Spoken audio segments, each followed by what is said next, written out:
"You belong to me now," he said to the obese girl sold by her father, but his true plan was, "You belong to me now."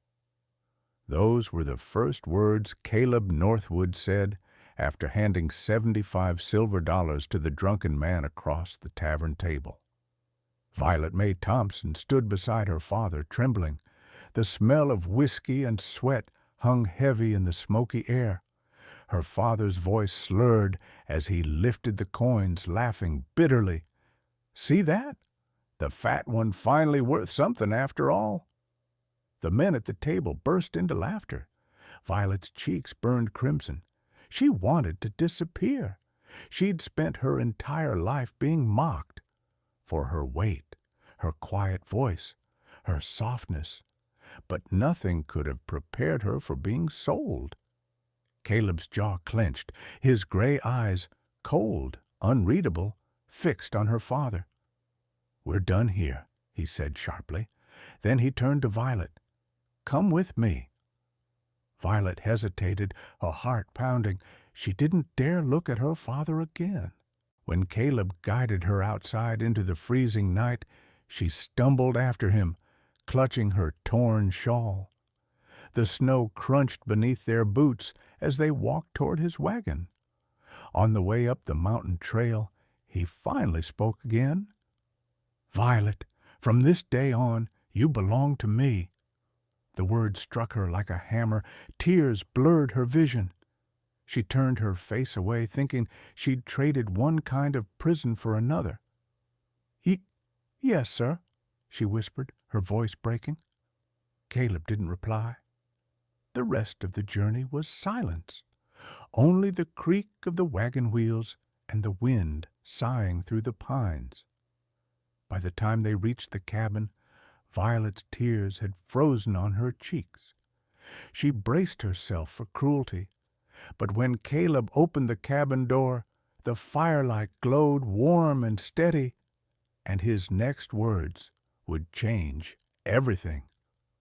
The cabin stood at the edge of the forest, half buried in snow and silence. Smoke curled from the chimney, and a faint orange glow flickered through the frosted window. To Violet, it looked both safe and frightening, like a wolf's den with a fire inside. Caleb jumped down from the wagon and offered his hand. Violet hesitated before taking it. His palm was rough, warm, steady. He guided her inside without saying a word. The heat from the hearth hit her face, and she almost cried from relief. "Sit down," Caleb said quietly, removing his coat. Violet obeyed, sinking onto a wooden chair near the fire. Her fingers trembled as she reached toward the warmth. She had expected shouting, commands, maybe worse.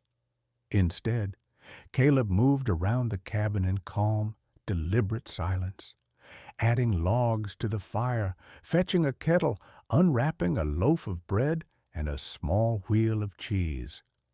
When he finally spoke again, his tone was gentle. "Eat something. You haven't had a proper meal in a while, have you?" Violet looked up, startled. I'm fine," she murmured automatically, though her stomach growled in protest. Caleb gave a faint, knowing smile. "That's not true." He pushed the plate toward her. "You're safe here. No one's going to hurt you."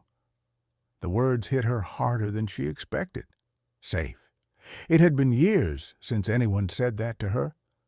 She took a small bite, then another, tears stinging her eyes. Caleb leaned against the wall, watching her quietly. His expression was unreadable. Not pity, not desire, just something steady. "When I said you belonged to me," he said finally, "I didn't mean you're mine to command." Violet froze, looking up. "I meant," he continued, his voice low but firm, "that you belong to this home now, to safety, to warmth. No one will sell you again, not while I'm breathing." Violet's lips parted, but no sound came. She couldn't understand why a man would buy her just to protect her. "Why would you do that?" she whispered. Caleb stared into the fire. "Because I've seen what happens when no one steps in. My sister was sold to a man worse than your father. I didn't reach her in time." His voice cracked slightly, barely perceptible. "She didn't survive the winter." The silence that followed was heavy, broken only by the crackle of the logs. "I can't change the past," he said, "but I can make sure no one else lives her story." Violet pressed a hand to her chest, where her heart thudded painfully. "You saved me," she whispered. Caleb shook his head. "No, I just gave you a place to start again." He turned away, adjusting the curtains, giving her space. "Your room is down the hall on the left. The bed's made, and there's a stove to keep you warm. Rest, Violet. You've been through enough for one lifetime." As she stood, the firelight caught her tear-streaked face. "Thank you," she said softly. Caleb didn't look back, but his voice was steady. "You don't owe me thanks. Just promise me this. You'll never let anyone make you feel worthless again." That night, as Violet lay beneath a quilt, smelling faintly of pine and smoke, she realized that for the first time in years she wasn't afraid to close her eyes. She didn't know it yet, but this mountain cabin would become the first home her heart ever recognized. The first few days passed in a blur of snow and silence. Violet woke each morning to the scent of burning pine and the faint crackle of firewood being chopped outside. Caleb was always up before sunrise, his shadow moving steadily across the frosted windows. When he came inside, his face was flushed from the cold, his hands rough and raw from work, yet his voice was calm, almost gentle. "Eat," he would say, setting a bowl of oatmeal or stew on the table before her. "Then rest a bit more. The storm's not letting up." Violet obeyed without argument. She had grown used to orders, but these were different. His commands didn't bruise. They carried warmth, not authority. Every meal he made was simple but full of care. Sometimes she caught him glancing at her when he thought she wasn't looking, as if making sure she was real and safe. By the third day, she gathered the courage to ask, "Can I help with something?" Caleb looked up from sharpening his axe. "You don't need to." "I want to," she said quietly. "I don't like just sitting here while you do everything." He studied her for a long moment, then nodded. "All right. Start with the herbs by the window. They need trimming." That was how it began. Small, simple tasks. She trimmed herbs, folded linens, dusted the shelves.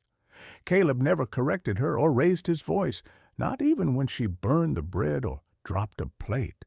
Instead, he only smiled faintly and said, "We'll do better next time." The rhythm of life on the mountain settled into something steady. Days filled with the sound of the wind brushing through pines. Nights with the gentle murmur of Caleb reading aloud from an old, worn book. He wasn't much of a talker, but when he did speak, his words had weight. "Why do you live up here all alone?" Violet asked one evening as they sat near the fire. Caleb stirred the flames with the poker. "Because quiet doesn't lie," he said after a pause. "People do. Down there, in the towns, everyone has a price. Up here, a man's worth is in the work he does and the promises he keeps." She nodded slowly. "And you? What promise are you keeping?" He looked at her, his gray eyes softening. "To protect what I can." The simplicity of that answer struck something deep in her. She didn't press further. But that night, as she lay in bed, she realized she no longer heard silence as emptiness. It sounded like peace. Weeks passed. Violet's laughter began to return, quiet and hesitant at first, then brighter each day. She found joy in small things. The way the snow glittered like silver dust at sunrise, the scent of stew simmering for hours, the soft whistle Caleb made while working. One afternoon, as she was hanging laundry, a gust of wind lifted the sheet from her hands. She ran after it laughing until she tripped over a drift of snow. Caleb, hearing her laughter turn into a yelp, came rushing out, axe still in hand. "You all right?" he asked, kneeling beside her. She was laughing so hard she couldn't answer. Snowflakes clung to her lashes, her cheeks pink from the cold. For the first time, Caleb's lips curved into something more than a faint smile, a true, unguarded grin. "You're not afraid anymore," he said quietly. Violet looked up at him, the man who had once terrified her simply by existing. "No," she whispered, "I'm not." And as they sat there in the snow, the mountain around them glowing gold in the afternoon sun, she realized something astonishing.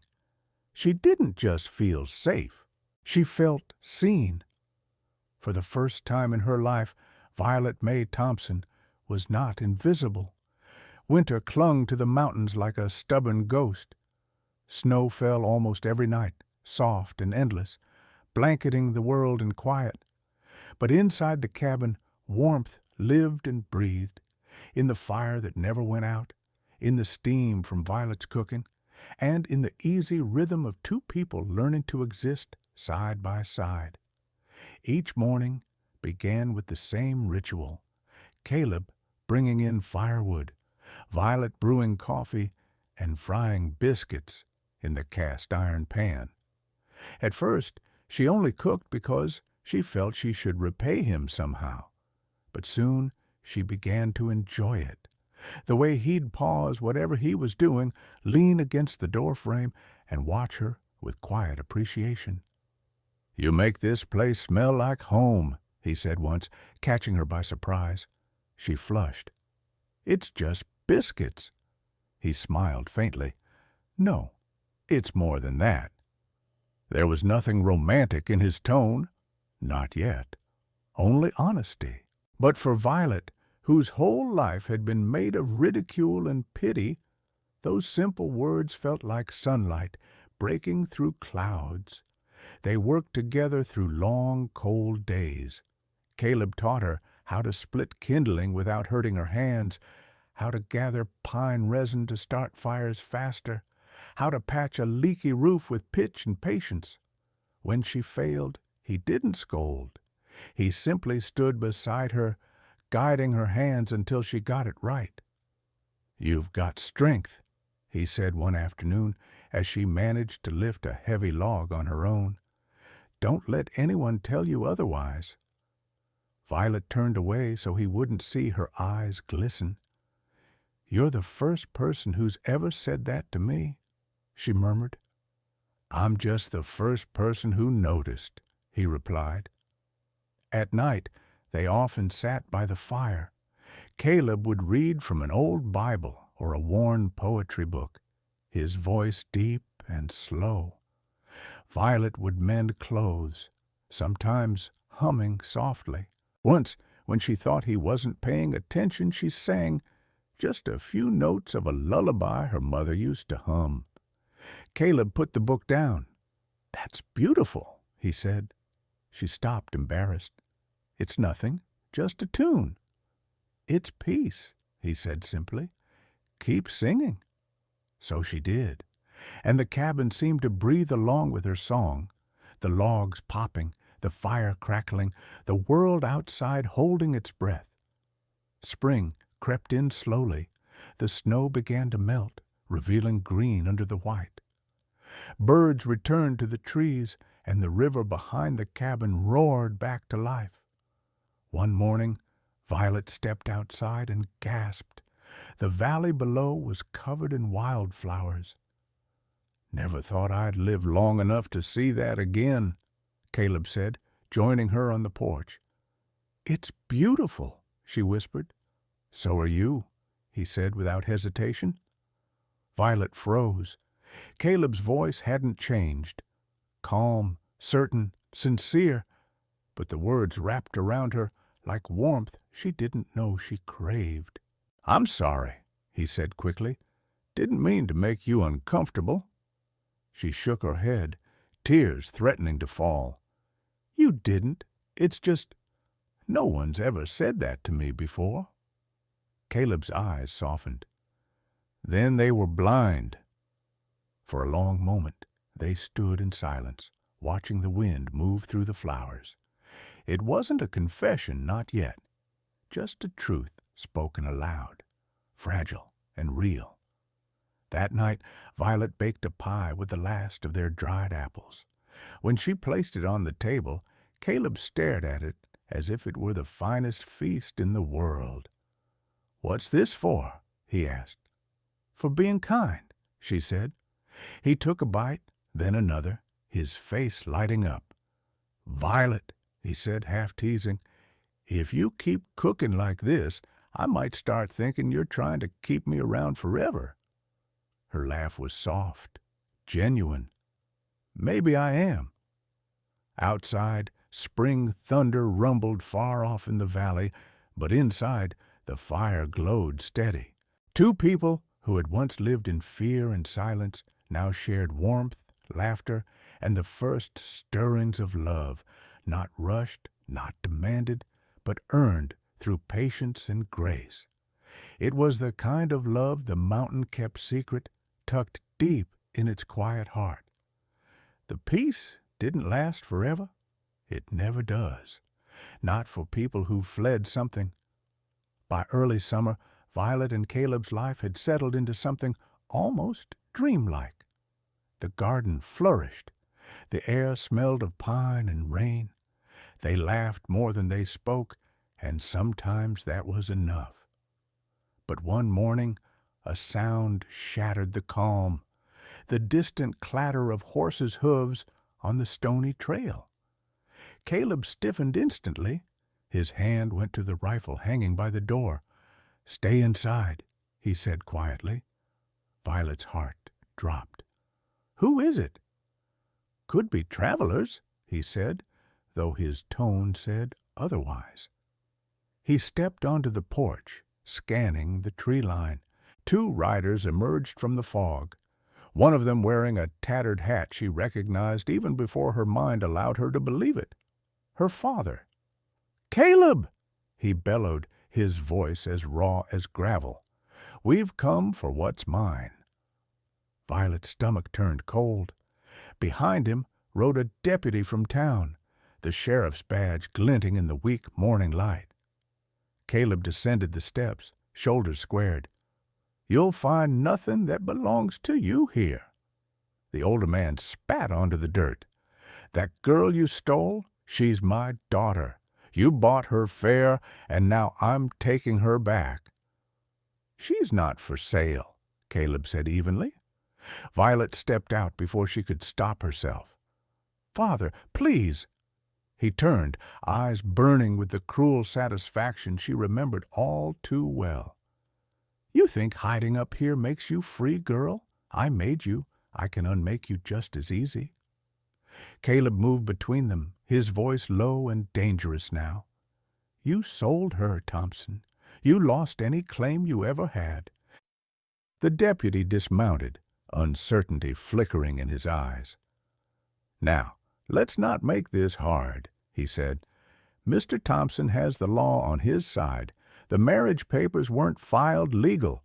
Until that's done, she's still under his guardianship." Caleb's jaw tightened. "She's 22 years old. She doesn't need a guardian." "That's not how it works in this county," the deputy muttered. Violet felt something inside her snap. For years she had been quiet, obedient, ashamed. But not anymore, not here, not after everything she and Caleb had built. She stepped forward, her voice trembling but clear. "I am not a child, and I am not his property. I choose to stay with Caleb, not because he owns me, but because he respects me." her father sneered. "Listen to her, preaching like she's someone. You think this brute cares about you? He just wants a warm body for the winter." Caleb's eyes darkened. "Careful," he said, his voice barely above a whisper. The deputy looked between them, nervous. "Maybe we should all calm down." But Mr. Thompson reached for his pistol. In the same heartbeat, Caleb's rifle was raised, steady, silent, deadly. The standoff stretched tight as a bowstring. Then Violet did the only thing she could think of. She stepped between them. "No!" she cried. "No more violence, not because of me." Caleb's voice softened instantly. "Violet, step back." She shook her head, tears streaking her cheeks. "You once told me I belong to this home, to peace. If you kill him, that peace dies too." The moment hung frozen. Then Caleb slowly lowered his gun. The deputy exhaled, relief flooding his face. Mr. Thompson sneered again, but this time it sounded hollow. "You'll regret this," he spat, climbing back onto his horse. "I'll be back with papers, real ones." They rode off, their figures swallowed by fog. When the silence returned, Violet turned to Caleb. "He won't stop." "I know," Caleb said quietly, "but neither will I." He reached for her hand, calloused, warm, unwavering. "You're not alone anymore, Violet. Whatever comes next, we face it together." For the first time in her life, she believed those words. The mountain no longer felt like exile. It felt like defiance, like freedom wrapped in love. The storm came 3 weeks later, not one of snow or rain, but of fury and reckoning. The wind howled across the ridge that morning, carrying with it the faint echo of hooves. Caleb had been expecting it. He'd spent every day since the last visit reinforcing the cabin door, oiling his rifle, and preparing Violet for what might come. When the first shadow appeared between the trees, he said only one word: "Inside." Violet hesitated.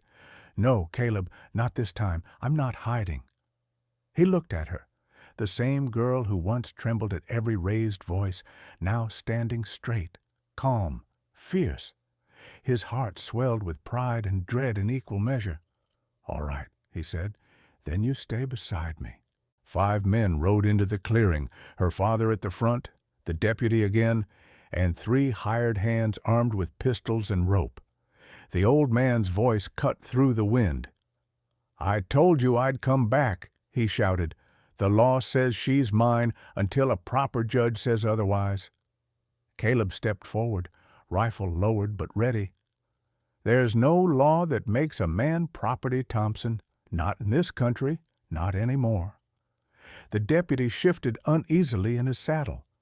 "He's right," he said. "I checked the papers. She's of age. There's nothing binding here." Mr. Thompson's face twisted with rage. "You worthless coward! You'll regret crossing me." He turned to Caleb. "You think you're a hero? You took my daughter. You ruined me." Caleb's tone was calm, cold steel beneath the words.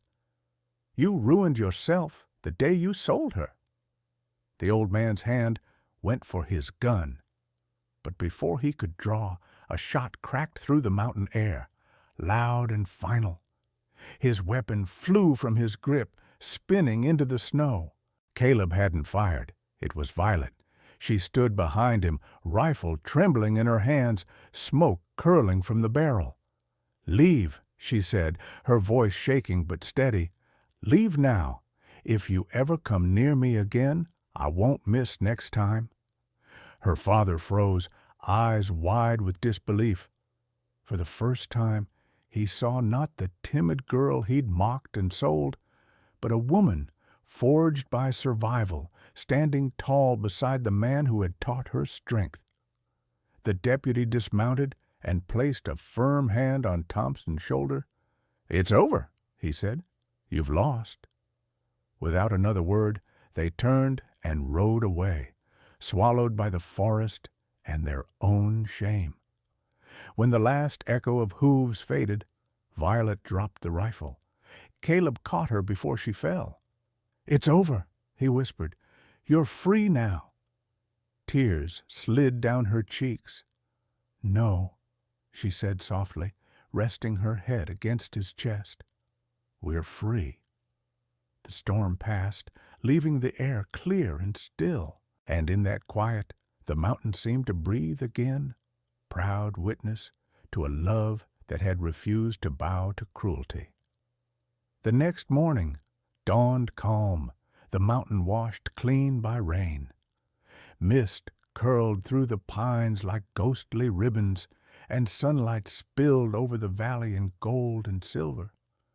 Violet awoke to the sound of birds. Not fear, not footsteps. For the first time in her life, she didn't flinch at the silence. It wasn't emptiness anymore. It was peace. Caleb was already outside, mending the fence. His shirt sleeves were rolled to his elbows, his movements steady and sure. She watched him through the window for a long while, her heart swelling with something too deep for words. When she stepped onto the porch, he turned and smiled, that quiet, patient smile that had saved her long before she ever realized it. "You should still be resting," he said. "I've rested long enough," she replied. "It's time I lived." He nodded toward the horizon. "Then live here, with me. No papers, no vows before men, just this mountain and what we build together." Violet's eyes filled with tears. "You mean stay?" Caleb reached out, brushing a loose curl from her cheek. "You belong nowhere but where you're loved, and if you'll have it, this is your home." For a long moment neither spoke, only the wind answered, gentle and warm. Violet looked out over the valley, her hand finding his. "Then I am home." They stood there as the morning stretched into day. Two souls once broken by the world, now whole in their quiet defiance. Inside the cabin, the fire still burned. Outside, life began again. And though the world beyond the mountains might never understand their story, the mountain did. It kept their secret, safe and eternal.